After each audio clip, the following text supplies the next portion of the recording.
Em nome do Pai, do Filho e do Espírito Santo. Amém. Inspirai ao Senhor as nossas ações e ajudai-nos a realizá-las, para que em vós comece e para vós termine tudo aquilo que fizermos, por Cristo Senhor nosso. Amém. Santa Maria, Mãe de Deus, rogai por nós. São Pedro e São Paulo, rogai por nós. Em nome do Pai, do Filho e do Espírito Santo. Amém. Muito bem, nós estamos na semana que antecede a festa de São Pedro e São Paulo e gostaríamos de tratar nesta aula com vocês hoje a respeito da presença de São Pedro em Roma. Vocês sabem que vários protestantes protestam, né? E dizem que São Pedro nunca esteve em Roma. Que, na verdade, essa história de que Roma é o centro da igreja, porque lá morreu São Pedro e São Paulo, não existe nenhum sinal da presença de São Pedro em Roma, segundo os Atos dos Apóstolos. Então, eles vêm com este argumento e silêncio, ou seja, um argumento que é tirado do silêncio. Já que não se fala de São Pedro nos Atos dos Apóstolos, boa noite, São Pedro nunca esteve lá. Portanto, toda essa farsa da Igreja Católica de que São Pedro esteve em Roma. Bom, vamos então tentar responder a isto nesta aula de hoje. Em primeiro lugar, começamos com um argumento bíblico. Na primeira carta de São Pedro, capítulo 5, nos últimos versículos, São Pedro, saudando ali no final, diz o seguinte, 5, versículo 13. A igreja que está em Babilônia, eleita como vós, vos saúda, como também Marcos, meu filho. Saudai-vos uns aos outros com um beijo de amor fraterno, a paz esteja com todos vós que estáis em Cristo. Então, a igreja que está em Babilônia vos saúda. Que igreja é essa? Né? É Roma, evidente. Roma, que todos reconhecem que era tratada pelos cristãos como a grande Babilônia, ou seja, a cidade da prostituição, porque era lá que estava o imperador, era lá que estava o centro da perseguição contra o cristianismo. Eu acho que nenhum protestante irá duvidar que quando o Apocalipse, se não me engano, capítulo 17, fala da grande Babilônia, a grande prostituta, que se trata de Roma, a cidade das 7 colinas, né? Está escrito, é Roma. Então, São Pedro está escrevendo a carta, dizendo que ele está lá em Babilônia e que a igreja de Babilônia vos saúda, né? Quer dizer, você vê uma incoerência com relação aos protestantes. Eles usam a argumentação dizendo que vejam, a prostituta Babilônia do capítulo 17 de Apocalipse é Roma, portanto, o papado, não é? É a prostituição, é a grande Babilônia, é o 66, etc, etc. Tudo bem, quer dizer, no Apocalipse 17 eles reconhecem que Roma é Babilônia. Mas aí quando você vira a página e 1 Pedro 5 diz que Pedro estava lá em Babilônia, aí eles já não reconhecem mais porque São Pedro nunca esteve em Roma. Espera lá, como é possível esse tipo de argumentação? Então São Pedro esteve em Roma sim, e Roma, na época em que foi escrito o Novo Testamento, Roma não era absolutamente o centro do cristianismo. Roma era o centro do império e, portanto, o centro da perseguição, o centro onde a igreja era hostilizada mais frontalmente. É interessante que São Pedro tenha escolhido exatamente ir para lá, né? Que ele tenha desejado ir para lá. E o que é que nós podemos atestar a respeito de São Pedro? Bom, a primeira notícia direta que nós temos de São Pedro em Roma está numa carta de São Clemente Romano. São Clemente, ele é um dos primeiros sucessores de São Pedro, né?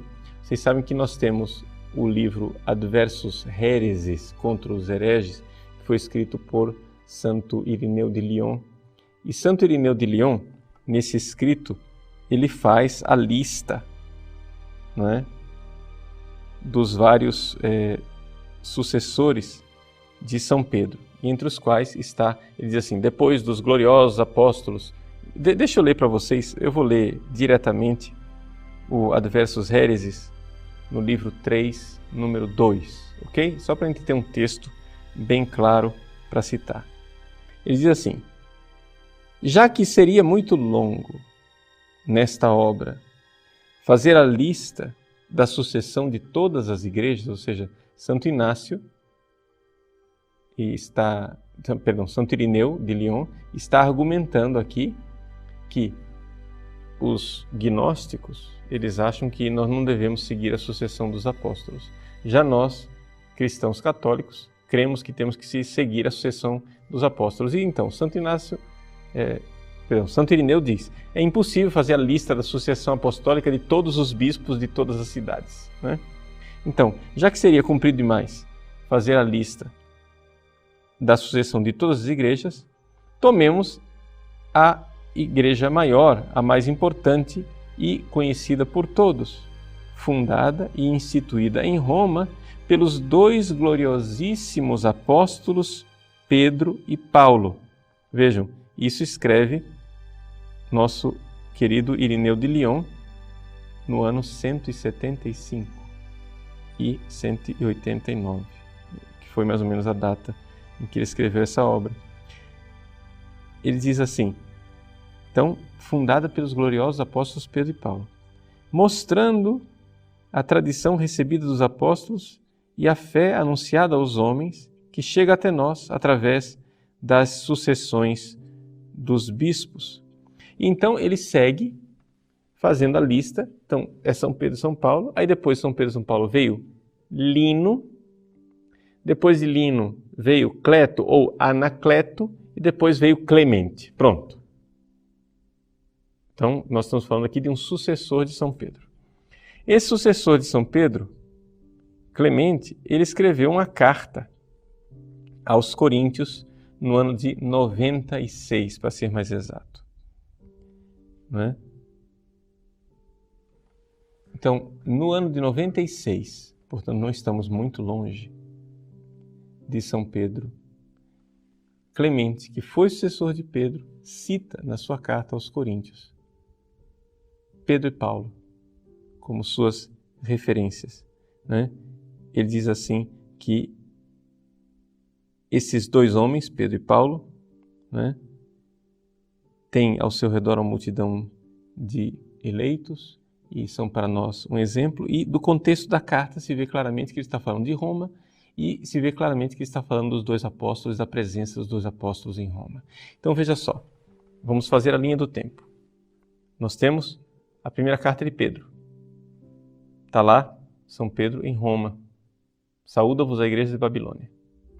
Depois, nós temos em 96 a carta de Clemente, que fala de Pedro e Paulo em Roma.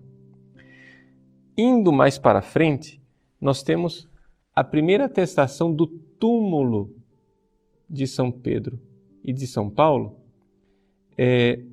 durante o pontificado do Papa Zefirino,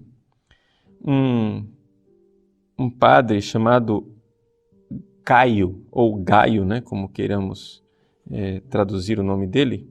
Esse padre, então, fala a respeito do chamado troféu dos apóstolos Pedro e Paulo. Ele está escrevendo uma carta, essa carta é citada por Eusébio de Cesareia. Quem quiser depois investigar, isso daqui está em Eusébio de Cesareia, História Eclesiástica, livro 2, 25,7. Né? Então, este Gaio, que viveu na época de Zefirino, no ano 199 a 217, Caio, ou Gaio, que era padre, diz: eu posso mostrar a vocês o troféu dos apóstolos, Pedro e Paulo. Se você quiser vir comigo no Vaticano, onde estava São Pedro, ou na Via Ostiense, onde estava São Paulo, e ainda está hoje a Basílica de São Paulo, encontrarás o troféu daqueles que fundaram esta igreja de Roma. Então, veja, nós temos essa atestação muito antiga, né? Nós estamos aqui no final do século II. Por isso, já está o túmulo dos apóstolos como sendo um túmulo que era venerado. E nós sabemos que esse chamado troféu de Gaio é porque os papas já tinham mandado embelezar aqueles túmulos lá. Então já era lugar, já era meta de peregrinação em Roma. Não é? E é assim que nós temos esses documentos que atestam. Além desses documentos que eu citei para vocês, existem citações da presença de Pedro em Roma. Não é? Através das citações de Pápias, que foi bispo de Hierápolis, também ele é citado na história eclesiástica de Eusébio de Cesareia. Existem citações de Clemente de Alexandria, de Tertuliano de Cartago, de Dionísio de Corinto e o próprio chamado fragmento de Muratori, o cânon muratoriano. O fragmento é um pequeno pedaço de papiro que foi encontrado por um senhor chamado Muratori, numa biblioteca, por isso é chamado de fragmento de Muratori, onde está ali a lista mais antiga que nós temos do Novo Testamento. Ou seja, nós estamos aqui numa época em que não havia a lista clara do Novo Testamento, estava ainda sendo confeccionada, mas já havia a atestação da presença de São Pedro em Roma. E São Pedro em Roma é sempre apresentado como sendo o centro da igreja. A partir do fato que São Pedro e São Paulo, não é, morreram em Roma, Roma então, por causa da morte deles, se tornou o centro da cristandade. Agora, os protestantes têm esse argumento do silêncio, né? Chegar a dizer, os Atos dos Apóstolos não falam de São Pedro e São Paulo em Roma. De São Pedro em Roma, perdão. Bom, não fala de São Pedro em Roma, sim, mas a pergunta é a seguinte: não é estranho que nenhuma outra cidade reivindique para si o túmulo de São Pedro? Entende? Os outros apóstolos, todo mundo, São João está aqui enterrado em Éfeso, etc e tal. Não, São Marcos está enterrado em Alexandria. Não é isso? Cada lugar tem um túmulo de apóstolos, mas Pedro, o principal deles, ninguém mais reivindica. Isso também é um argumento do silêncio. Nenhuma outra cidade fala do túmulo de Pedro, só Roma. Não seria estranho que ninguém quisesse ter o túmulo de Pedro, né? E, no entanto, Roma tem o túmulo de São Pedro. Pois bem, o que dizer então do túmulo real que nós temos hoje em São Pedro, no Vaticano? Ou seja, o altar da confissão, aquele altar principal da Basílica de São Pedro, onde o Papa celebra a missa, ali embaixo está o túmulo de São Pedro.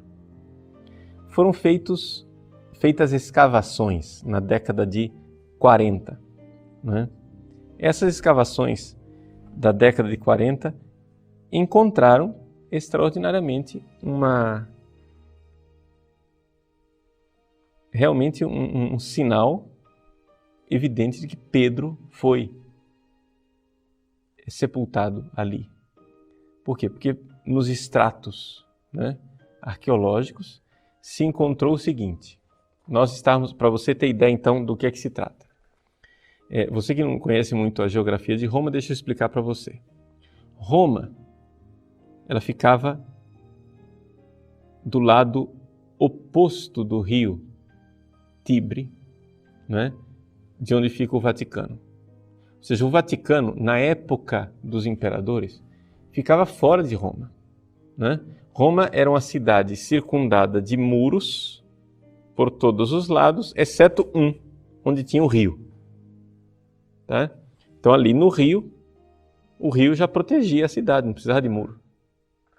Do outro lado das pontes, né, havia uma rua, uma estrada chamada Via Aurélia. Essa Via Aurélia, ela saía de Roma, ainda hoje sai, porque existe ainda hoje a Via Aurélia, né? Depois de 2000 anos, você vai a Roma e diz, onde você mora? Eu moro na Via Aurélia, número tal. Eu morei durante 5 anos na Via Aurélia, que é o endereço do Pontifício Colégio Pio Brasileiro. Então, a Via Aurélia, ela saía de lá, do rio, onde havia uma ponte, se saía, passava do lado da colina chamada Vaticano. Essa colina era conhecida pelo vinho ruim que ela produzia, né? Ali se plantava vinho e era uma desgraça o vinho, todo mundo reclamava do vinho que vinha do Vaticano.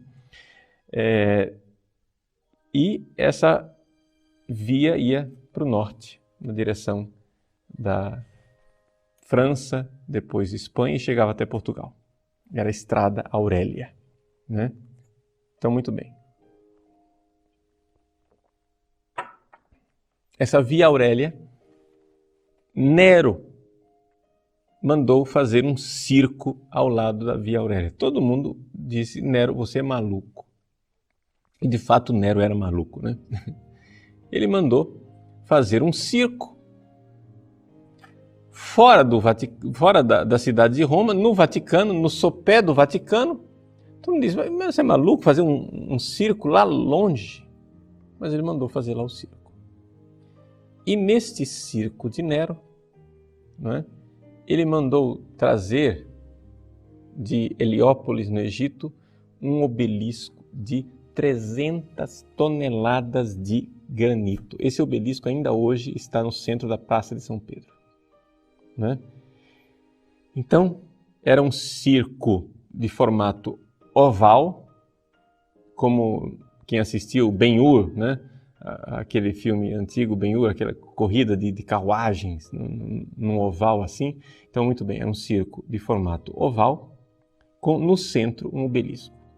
Esse era o circo de Nero. Com toda a probabilidade, foi neste circo que São Pedro foi martirizado, né? Os estudos recentes nos levam a crer que foi no circo de Nero que São Pedro foi martirizado e não, como rezam a tradição medieval, né, no lugar no Janículo, onde hoje fica uma igrejinha, né, que foi feita por Bramante, chamada San Pietro in Montorio. Não foi naquela igreja, provavelmente. Provavelmente foi realmente no circo de Nero que São Pedro foi martirizado. Por isso, quando você for a Roma, ou quando você vir a Praça de São Pedro com aquele obelisco no centro, não é? Pense, aquele obelisco viu o martírio de São Pedro. Ele é a única testemunha hoje de tudo que está na praça. A única coisa da época do martírio de São Pedro é aquele obelisco. Pedro, vamos ser mais realistas, né? Pedro viu aquele obelisco. Está entendendo? Então, o obelisco é a testemunha do martírio de Pedro. Pedro, então, foi crucificado, conforme a tradição, foi crucificado de cabeça para baixo, neste circo de Nero. E então, foi sepultado ali do lado. Por quê? Porque, assim como hoje, os cemitérios eram feitos fora da cidade. Então, os cemitérios de Roma, eles eram feitos ao longo das estradas romanas. Você vai hoje na Via Ápia, o que é que você tem de um lado e do outro? Você tem restos arqueológicos de sepulcros, né? De túmulos. Então, também ali na Via Aurélia havia uma necrópole. E as escavações da década de 40 encontraram, né, de fato, que ali existia uma necrópole, ou seja, um cemitério pagão. E foi neste cemitério pagão, porque não havia cemitérios cristãos naquela época, é evidente, né? Nós estamos falando aqui do ano 67, 64, conforme a datação de... né? Em todos os casos, foi durante o imperador Nero, que mandou matar São Pedro e São Paulo. Então, em 64 ou 67, São Pedro foi martirizado ali no circo de Nero e sepultado ali, próximo. Os cristãos, evidente, guardaram o lugar do sepulcro. Logo em seguida, o Papa mandou ornamentar o túmulo dele. Começou a ser objeto de peregrinação. Nós temos a atestação do presbítero Caio, né? Dizendo, olha, é lá o troféu dos apóstolos. E então foi passando o tempo até que veio Constantino. Constantino, assim que o cristianismo parou de ser perseguido em 313, ele fez duas coisas. Primeiro, pegou uma basílica que ele tinha, né? A basílica era um prédio, né? Poderíamos chamar de prédio, não era um prédio fechado, era uma espécie de praça circundada de prédios, né? Que depois os cristãos fecharam e transformaram num lugar de encontro. Mas ele deu a Basílica de Latrão, que era um prédio público, para os cristãos, e ali se tornou a Catedral do Papa, né? Chamada de Caput et Mater Omnium Ecclesiarum, é a cabeça e a mãe de todas as igrejas, a Basílica de Latrão. E então mandou fazer uma outra basílica no lugar do túmulo de São Pedro.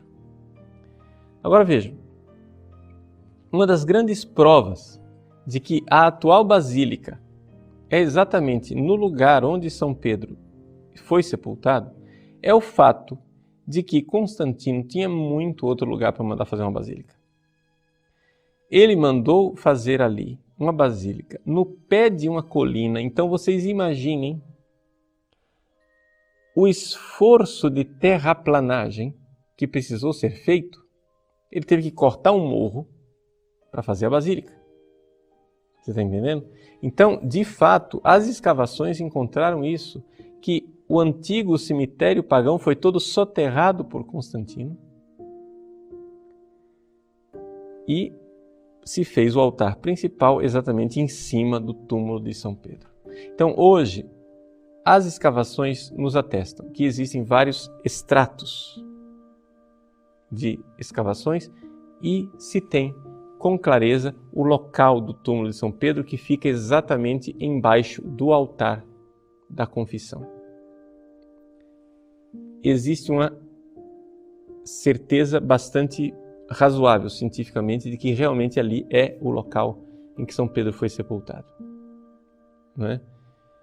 Existe uma certa disputa, uma certa controvérsia com relação aos ossos de São Pedro. Não é? Por quê? Porque o local, o lugar onde realmente se encontrou o túmulo estava vazio. Não havia, ou seja, se supõe então que aqueles ossos tenham sido, depois de 2000 anos, os ossos, não é, viraram pó. Não é isso? Só que existe uma senhora chamada Margherita Guarducci que fez umas pesquisas posteriores e ela encontrou num local ao lado do túmulo um grafite escrito à mão, né? Escrito em grego: Pedro está aqui, né? Petros eni. Então, ali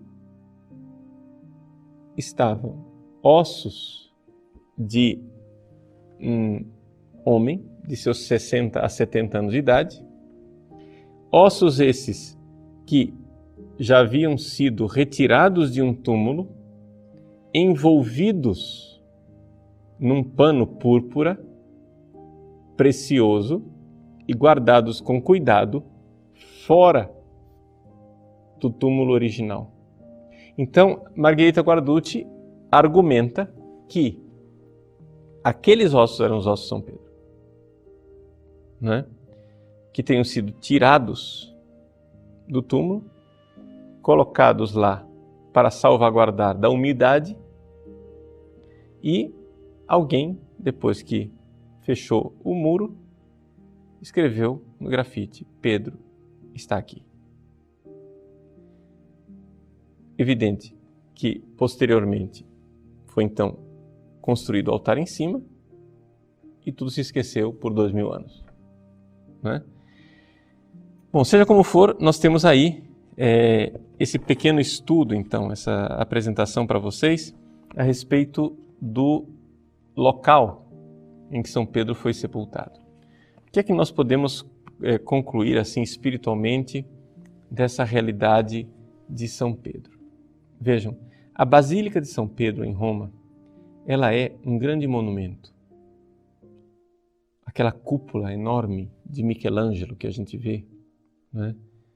Ela é um arco do triunfo para dizer que Pedro derramou o seu sangue e não foi em vão.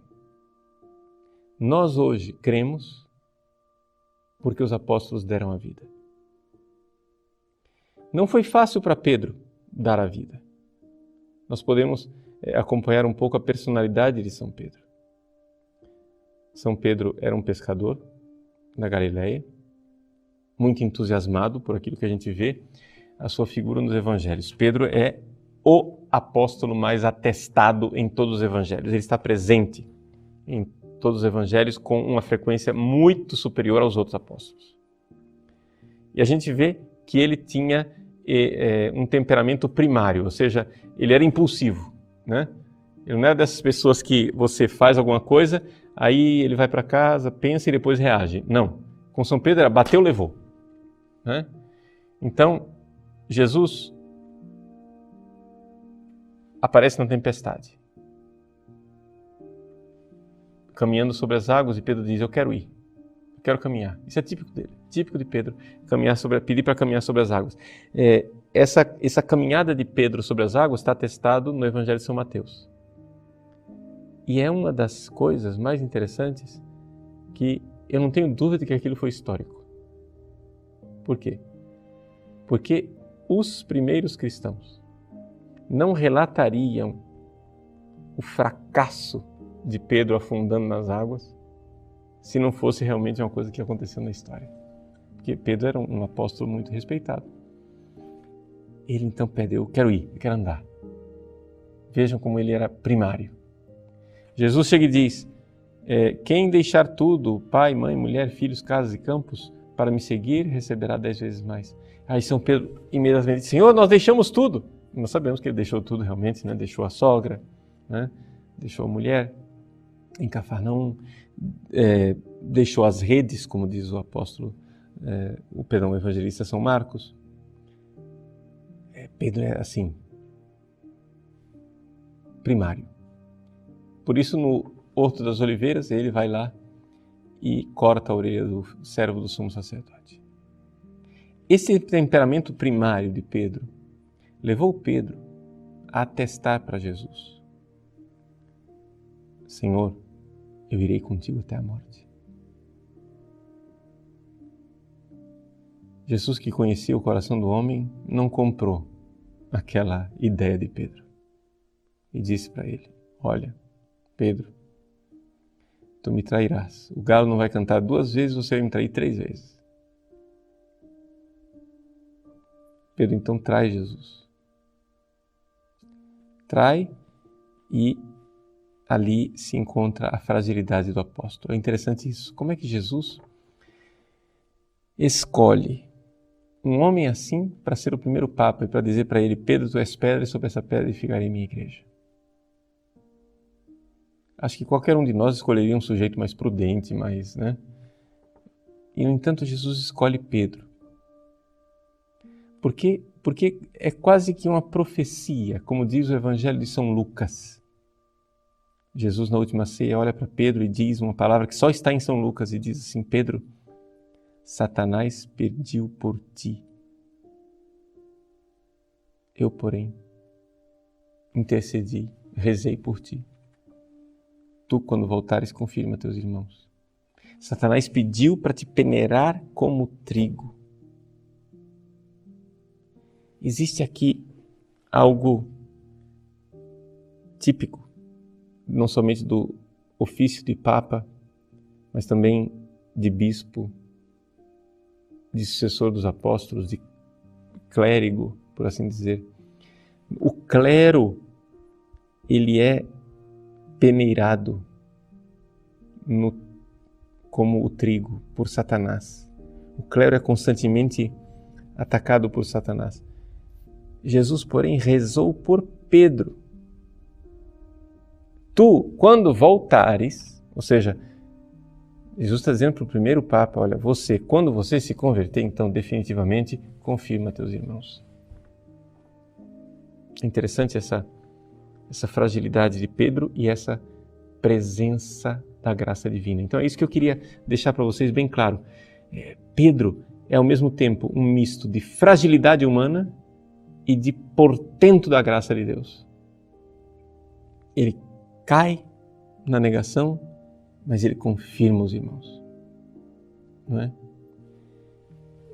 A igreja tanto aceita isso com muita clareza que em Roma, uma das lendas é a lenda do Quo Vadis, né? São Pedro estava saindo da cidade de Roma, dando no pé, fugindo do martírio, né? Porque Nero começou a perseguir os cristãos. São Pedro chegou e disse, sabe de uma coisa? Estou fora, né? Então, saindo pela Via Ápia, uma outra estrada que sai de Roma, a Aurélia vai para o norte, a Ápia vai para o sul. Saindo pela Ápia, São Pedro vê Jesus entrando na cidade, fica assustado e diz então, em latim, é a tradição que chegou até nós, Domine, quo vadis? Senhor, aonde vais? E Jesus diz, eu vou voltar para Roma para morrer pelo meu povo outra vez. E São Pedro se envergonhou, voltou e morreu. O martírio de Pedro dar a vida, ele deu a vida. Ele foi, de fato, como ele disse na última ceia, Senhor, eu irei contigo até a morte, mas ele foi até a morte no meio de tantas peripécias. Não deve nos escandalizar nos olharmos para a história do papado, dos sucessores de Pedro, e ver quantas peripécias Pedro aprontou na história. Né? Quantas peripécias nós temos, quantas quedas, quantas negações de Pedro. No entanto, a fragilidade humana dos pecados dos papas, não houve somente papas pecadores, né? Pelo amor de Deus, houve também mártires gloriosos e grandes santos. Mas essa coisa de vitórias heróicas e de quedas clamorosas, esse alto e baixo, esse lusco-fusco, né? Esse luz e trevas, esse chiaroscuro da história do papado nos mostra exatamente o quanto Deus é Deus. Deus parece que prevê, naquela última ceia, Jesus prevê toda a história do papado, prevê que o papado será tentado, prevê que haverá provações no futuro, mas eu rezei por ti, Pedro. Então, nesse dia de São Pedro, rezemos pelo Papa, na certeza de que o papado é, como Jesus disse a Pedro no capítulo 16 de Mateus, um conflito com as portas do inferno. Mas nós sabemos que no final, elas não prevalecerão. Nós sabemos, não prevalecerão. Rezemos então pelo Santo Padre. Deus abençoe você. Em nome do Pai, do Filho e do Espírito Santo. Amém.